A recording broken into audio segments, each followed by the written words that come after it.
ছাড়পত্র বা সরকারি যেসব সুযোগ সুবিধা আমরা পাবো তখনই যদি আমাদের উদ্যম রেজিস্ট্রেশন থাকে।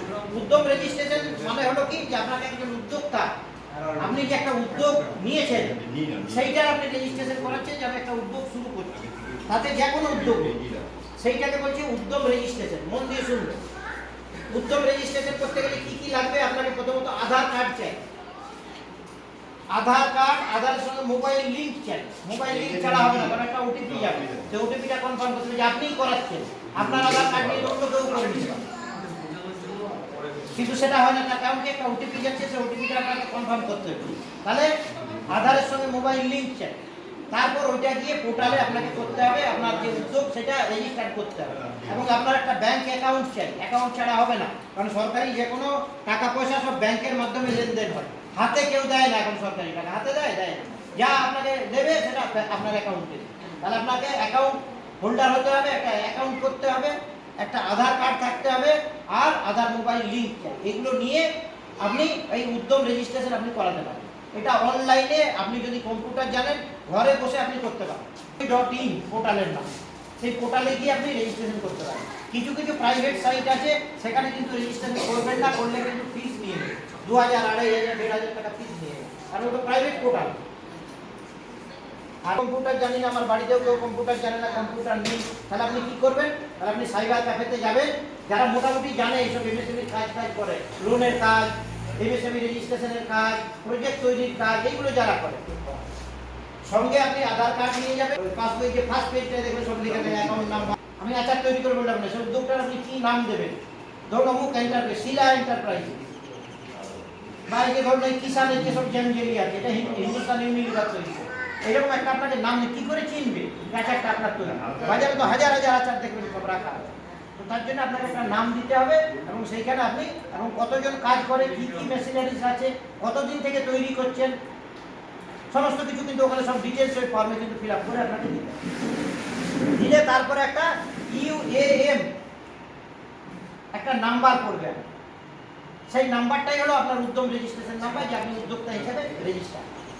এইবার এই উদ্যম রেজিস্ট্রেশনটা থাকলে আপনি সমস্ত রকম স্যার যেরকমভাবে বললেন সেই সমস্ত সুযোগ সুবিধাগুলো পাবেন। প্রথমত আপনি লোন ফ্যাসিলিটি পাবেন, যে কোনো ব্যাংকে যাবেন, উদ্যম রেজিস্ট্রেশন আপনার থাকলে দেখে আপনি লোন পাওয়ার উপযুক্ত, মানে আপনি লোন পাবেন। আচ্ছা, তাছাড়া সরকারি যে সমস্ত সাবসিডি হয়, যে মেলা স্যার যেরকম বললেন যে প্রচুর মেলা হয়, ওটা এমএসএমই ট্রেড ফেয়ার বলে, মানে বাণিজ্যিক মেলা, সেই সমস্ত মেলায় আপনি ফ্রি অফ কস্টে পার্টিসিপেট করতে পারেন। এর জন্য কোনো স্টল ভাড়া আপনাকে দিতে হবে না। উপরন্তু গভর্নমেন্ট থেকে আপনাকে কিছু টাকা পয়সা দেবে, যেগুলো আপনি ধরুন যাবেন গাড়ি ভাড়া খরচা করে, মালপত্র নিয়ে যাবেন, তার যে সমস্ত খরচ খরচা সেইগুলো সমস্ত আপনি গভর্নমেন্ট থেকে পাবেন। ক্লেম করতে হবে আপনাকে, আপনাকে আগে খরচা করে পার্টিসিপেট করতে হবে, করে তারপর ফর্ম আছে, সেই সমস্ত ফর্ম ফিল আপ করে বিল ভাউচার সমস্ত কিছু দিতে হবে। যে আপনি ধরুন মালপত্র নিয়ে যাচ্ছেন একটা গাড়ি ভাড়া করে, তার গাড়ি ভাড়া বিল দিতে হবে। আপনি মুখে বললে দেবেন আমি গাড়ি ভাড়া করে নিয়ে এসেছি, সে বললে হবে, প্রত্যেকটা কিন্তু বিল দিতে হবে। বিল দিলে সেই বিলগুলো প্রসেস হবে, প্রসেস হওয়ার পর আপনার অ্যাকাউন্টে আপনি যেটা খরচা করেছেন সেই টাকাটা আপনার অ্যাকাউন্টে ফেরত আসবে। এটা হলো নিয়ম। স্যার যেগুলো বলছিলেন, যে সমস্ত যে ট্রেড ফেয়ার যেগুলো হয় সেগুলো আপনি পাঠিয়ে দেবেন।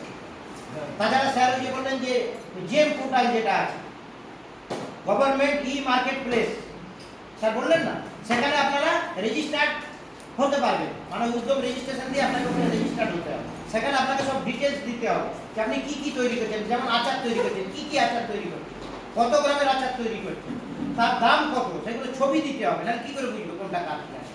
সেগুলো সমস্ত দিয়ে আপনি রেজিস্টার্ড হলে গভর্নমেন্ট ই মার্কেট প্লেসে আপনি রেজিস্টার্ড হলে গভর্নমেন্টের কিছু কিছু প্রকিউরমেন্ট পলিসি থাকে, সেই পলিসি অনুযায়ী আপনি যে সমস্ত, যেমন ধরুন সেল, ভেল, নেলকো, এরকম প্রচুর রাষ্ট্রায়ত্ত কোম্পানি আছে, কোল ইন্ডিয়া, ইসকো, এরকম বিভিন্ন রকম সমস্ত কোম্পানি আছে, তারপরে ডিভিসি, এই সমস্ত কোম্পানিতে প্রচুর কিন্তু এই সমস্ত প্রোডাক্ট লাগে, জিনিসপত্র লাগে। আচ্ছা, জিনিস ছাড়াও যে কোনো যত রকম প্রোডাক্ট তৈরি হয় সেগুলো কিন্তু লাগে। তো সেইগুলো আপনি সেখানে সাপ্লাই দিতে পারেন। আপনার সমস্ত কিছু ডিটেলস থাকবে, যেমন আপনি আচারটা তৈরি করেছেন, সব কিছু কিন্তু থাকতে হবে, তার নিউট্রিশনাল ভ্যালু কী আছে, ইনগ্রিডিয়েন্টস কী কী আছে, সমস্ত কিছু আপনি দিলেন। দিয়ে তারা যদি দেখে যে না এটা ঠিক আছে, তখন আপনাকে কিন্তু আপনার থেকে প্রোডাক্টটা কিনতে। যেমন স্যার বললেন আমাদের কম্পিউটারের দরকার আছে, এই এসি মেশিনের দরকার আছে, তো সেগুলো আমরা বাজার থেকে কিনতে পারছেন। উনি তো গিয়ে বাজার থেকে কিনে আনতে পারেন, কিন্তু গভর্নমেন্ট পলিসি আছে যে এমএসএমই সেক্টর থেকে কিনতে পারেন। কেন কিনতে হবে? এই যে আপনারা এই কষ্ট করে আসছেন, এখানে ট্রেনিংটা নিচ্ছেন, শিখছেন, ব্যাংকের থেকে লোন নিচ্ছেন, কাজ কারবার করছেন, ব্যাংকে ইন্টারেস্ট দিচ্ছেন, 2-5 জনকে কাজ দিচ্ছেন, এটা তো একটা সরকারি কাজ, যথেষ্ট সুবিধা হয়। ওই জন্য আপনার থেকে নেই। আর বহুজাতিক কোম্পানি তাদেরকে সুবিধা দেওয়ার দরকার নেই। যেমন এই বড় বড় কোম্পানি আছে যারা ওয়াশিং মেশিন তৈরি করছে, এসি তৈরি করছে, তাদেরকে সুবিধা দেওয়ার দরকার আছে? তারা কি গভর্নমেন্টের সুবিধার উপর নির্ভরশীল না? তাহলে গভর্নমেন্ট সেই পলিসিটা ঠিক করেছে যে আপনাদের থেকে জিনিসটা কিনবে। তাহলে আপনাকে সেখানে আপনাকে রেজিস্টার্ড হতে হবে গভর্নমেন্ট ই মার্কেট প্লেস, জেম পোর্টাল, জেম পোর্টালে আপনাকে রেজিস্টার্ড হতে হবে। সেই সমস্তগুলো মধুবাবু আছেন, এনারা করে দেবেন, আপনাদের কোনো টেনশন নিতে হবে না। উদ্যোগ রেজিস্ট্রেশন এনারা করে দেবেন, গভর্নমেন্ট ই মার্কেট প্লেসে রেজিস্ট্রেশন করে দেবে। কিন্তু আপনাকে সেটা কাজটা তো করতে হবে, কাজটা না করলে তো আরো রেজিস্টার কি করে হবে? কিছুই নেই তো কোথা থেকে রেজিস্ট্রেশন করবে? হ্যাঁ, সেইগুলো করতে হবে, বুঝতে পেরেছেন? এইগুলো ব্যাপার। আরেকটা ব্যাপার হলো কি, উদ্যোগ রেজিস্ট্রেশন যে আপনি করবেন, করার জন্য প্রথমে কি লাগবে? 1 নম্বর হলো ট্রেড লাইসেন্স লাগবে। ট্রেড লাইসেন্স ছাড়া যে কোনো ব্যবসা করা বেআইনি। ট্রেড লাইসেন্স আপনাকে করাতেই হবে, যে কোনো ব্যবসা আপনি।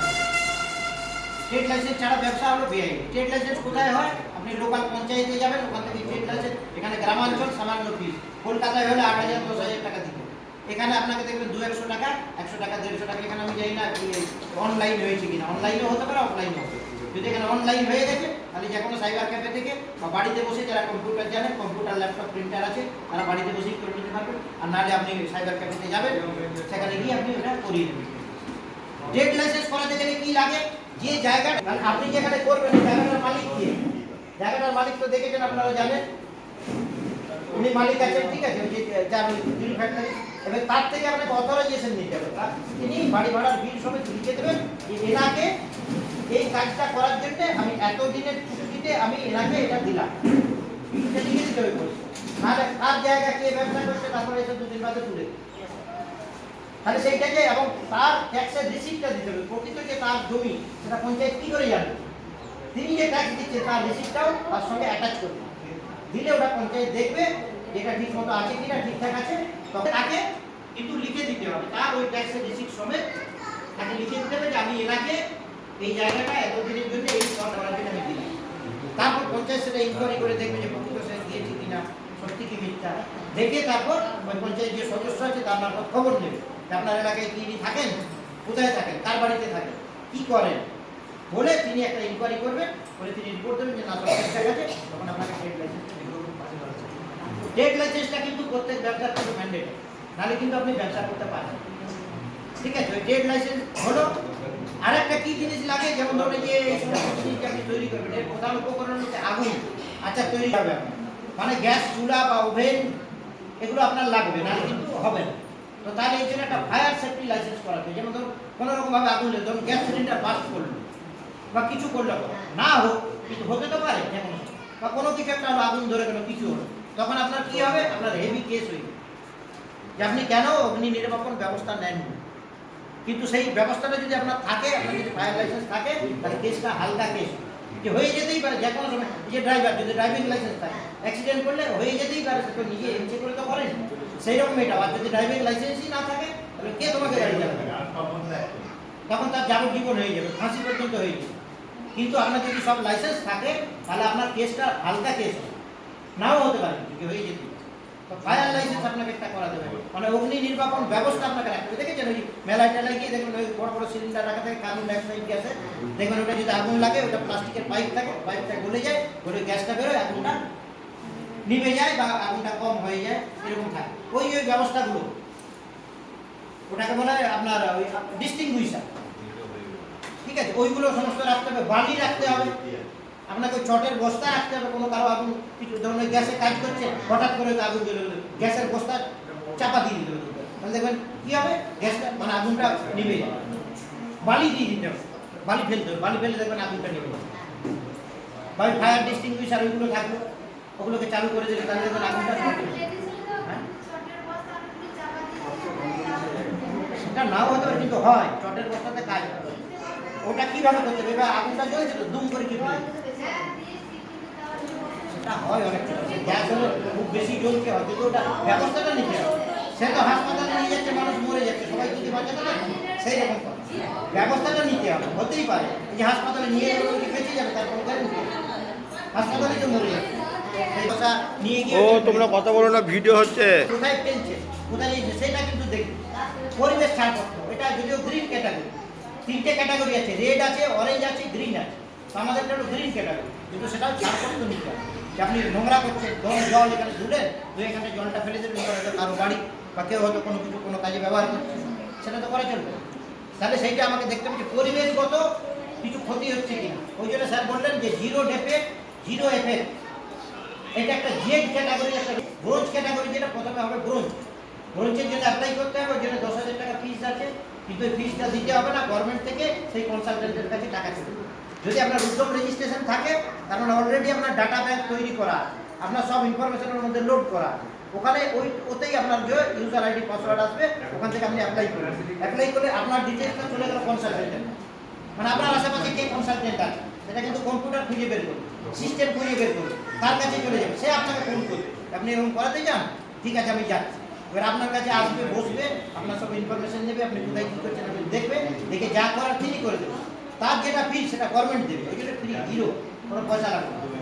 ওনার ফিজ আছে 10,000 টাকা, কিন্তু সেটা গভর্নমেন্ট থেকে উনি পাবেন, যেহেতু ওনার কাছে আপনার এটা ডাটাটা চলে এসেছে, মানে উনি করবেন, উনি ডাক্তার, উনি আপনার ট্রিটমেন্ট করবেন বাংলা, বুঝতে পেরেছেন? তাহলে উনি ফিজটা গভর্নমেন্ট থেকে।